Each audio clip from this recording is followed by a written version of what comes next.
নমস্কার বন্ধুরা, আমি ফুডে আপনাদের স্বাগতম। কেমন আছেন আপনারা সবাই? আশা করছি ভালো আছেন। আমিও ঠিক আছি। বানাবো একটা নতুন ধরনের বড়ার রেসিপি। চলো শুরু করি। এর জন্য প্রথমে নিয়ে নেব লেবু, আদা, কাঁচা লঙ্কা, রসুন, পেঁয়াজ। এরপর নিয়ে নেব ছোলার ডাল। আগে থেকে 4-5 ঘন্টা আমি ছোলার ডালটাকে ভিজিয়ে রেখেছি। ছোলার ডালটা অর্ধেক বেটে নেব ও অর্ধেক গোটা রেখে দেব। এরপর ডালের মধ্যে দেব পেঁয়াজ কুচি, থেতো করা কাঁচা লঙ্কা, এরপর দিয়ে দেব রসুন বাটা, আদা বাটা, এরপর দিয়ে দেব নুন, লঙ্কা, জিরে, ধনে, গোলমরিচের গুঁড়ো।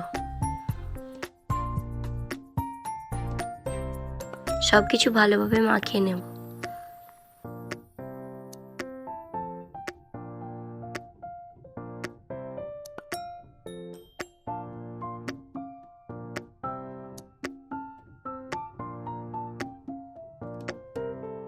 এরপর দিয়ে দেব সামান্য বেসন।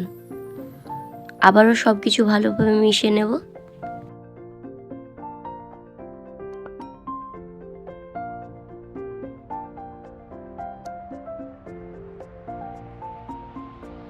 এরপর কড়াতে তেল গরম করে বড় বড় করে বড়াগুলো ভেজে নেব।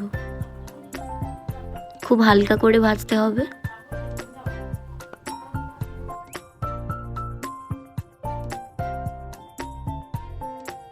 হালকা করে বড়াগুলোকে ভেজে তুলে নেব।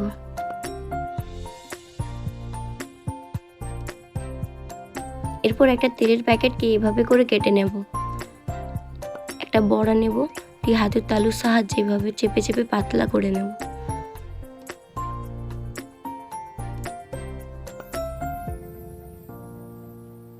এরপর আবারও তেলে ভেজে নেব।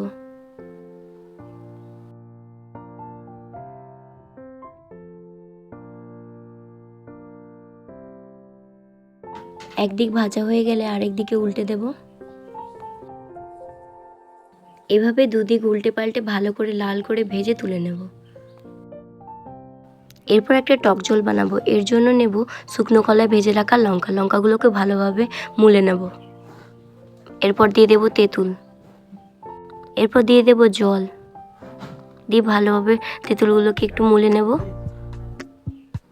ওর মধ্যে দিয়ে দেব নুন, সামান্য চিনি, ধনে গুঁড়ো, দিয়ে ভালোভাবে চটকে নেব।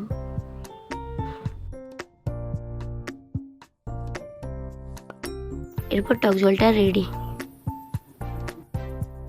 এভাবে বানিয়ে টক জল দিয়ে বড়াটি পরিবেশন করুন।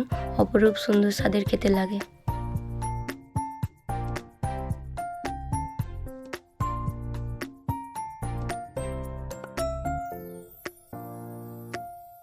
ধন্যবাদ বন্ধুরা। ভিডিওটি আপনাদের কেমন লাগলো জানাতে ভুলবেন না।